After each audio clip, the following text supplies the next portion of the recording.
Jax is a sideline-to-sideline player at linebacker. He recorded 19 tackles, and 10 of them by himself. As a team, the Lady Lobos aren't just interested in scoring baskets, but scoring high on their exams as well. With stats like that, Edgar is definitely the star of the team. But he'll be the first to tell you it's his blocking that does all the work for him. Say it. Individual accolades like Player of the Week are enjoyable, but it's the strength of their friendships that's more meaningful.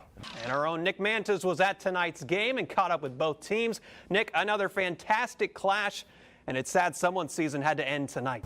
You're absolutely right, Evan. An absolute battle of two district titans. We knew one of these guys had to move on, and it was the running game for both teams that really worked out in the first half. In the second half, it was the passing game of Albany and Cameron Dacus that we were able to catch up with both coaches and Cameron Dacus after the game to get their take on what an absolute battle this game was. Hello, everyone. Welcome into another episode of KTXS Sports Sunday. I'm your host, Nick Mantas. Today, we're looking at the NFL. The Albany runs to the semifinal game. The new coaches and new faces changing basketball here in the big country. Starting with some NFL over in Dallas. The 2018 season for the Dallas Cowboys can be explained in one word: roller coaster. They win a game one week, then they lose again the next week. And after winning their last 5 straight, shocking everyone the way that they beat the Saints and then the Eagles in overtime, today the roller coaster dipped down again. Nick Mantas joins us now with sports, and we're talking about basketball. Well, we had a full day of basketball right here in Abilene. But in the world of sports, it was an amazing night because the Heisman was given out. We'll tell you who got it and what it means for sports history. Close call there. You're a man with a Boston accent sometimes, Nick Mantas, so you probably appreciated those Bronx callers. Those guys, yeah, they had a little bit of a freak out, a little bit of excitement, and we had some exciting basketball as well today. It's hoops holiday season. We have the highlights from the games you might have missed from this morning. Nick Mantas joins us now with sports. What updates do you have for us? Well, we had a big matchup between two coaches who know each other pretty well up in Lubbock. The highlights from the ACU Texas Tech game and the return of Dirk Nowitzki. Hear what he had to say all about it. Nick Mantas. This morning, you might have been dashing through the snow to get indoors, and plenty of fans were trying to get warm as they went to go see ACU basketball this morning. And the men started it off against Schreiner.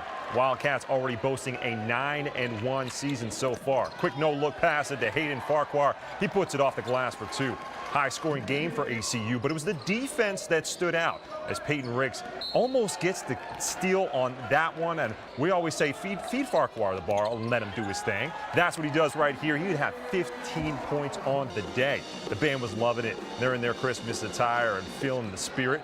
Now, Wildcats defense pokes the ball through. Riggs brings it up, looking for the outlet pass. How about to Jalen Franklin for the oop to that alley? Get up, young man. Finding shooters in their spots is what Jeloni Friday likes to do.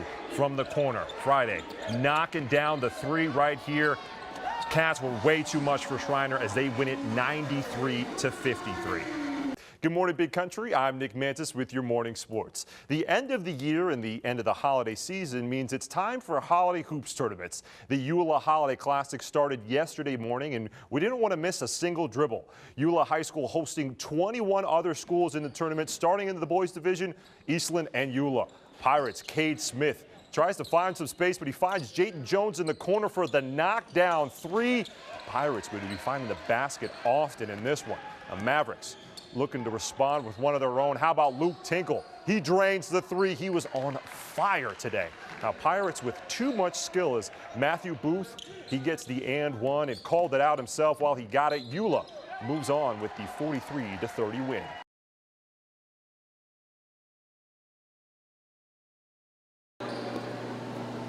That inbound pass means more than you know. This Looters Avoca basketball player is living out his dream.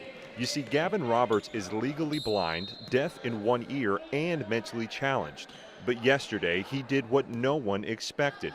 He scored his first basket. The opposing Abilene Hawks knew about Gavin, and even when he missed, they gave him another shot. Wow, it took my breath because, like I said, I just started crying instantly because he was so proud of himself, and I don't hardly see that very much. But just seeing him, and he was not ashamed to do his little dance at the end, and he was just leaping and bounding kind of like he did a while ago. Against Highland, that kindness was seen again. How does it feel when you score a basket?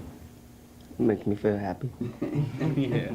For the Looters of Boca athletic community, it's a full court press on their principles. Right there on Mr. Gaspar's shirt, family.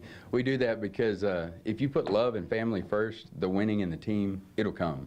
And so that's been my coaching philosophy, is that we're going to love everyone and the rest will take care of itself. Even through the tears, I wanted to share a story because people need to see that there is kindness, and know that there are kind people in the world. Family on three. 1, 2, 3. Family!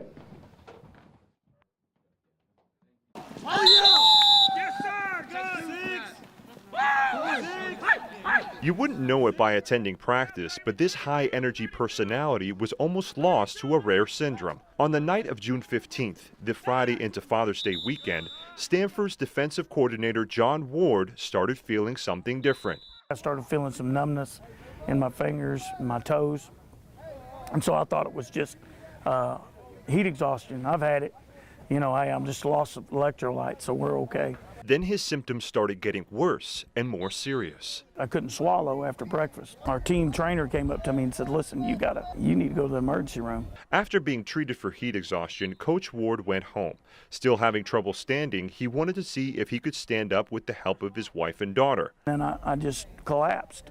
And at that point, I could move my hands a little and wiggle my feet, but everything else from my head to toe was paralyzed. After being rushed to Hendrick Hospital, he was diagnosed with Guillain-Barré syndrome. It was attacking the protective coating around his nerves and stopping signals from being sent to his limbs. After a blood transfusion, he started seeing visitors. When I would wake up in that ICU, I was there 11 days, there was people praying on me all the time. I mean, and it was amazing. One of those visitors was offensive lineman Christian Cardenas. I figure I should be there to help him out, you know, because he loves us at the end of the day, and, you know, I wanted to bring something from home instead of him being sad out there, you know. He's one that was there with me, and I'm very blessed. Hey, God is good all the time. Oh, yeah.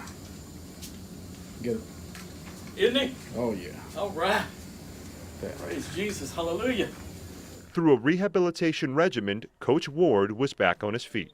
And I'll never forget, they had me down and I was pressing a PVC pipe, and it weighed about 2 ounces. And you know, I was used to benching everything. And so it taught me so much about patience and about, I'll never look at life the same anymore. A new Thanksgiving with a new perspective. I'm thankful to be upright and be here for my family. My wife and my daughters and my granddaughter. In Stamford, Nick Mantas, KTXS Sports.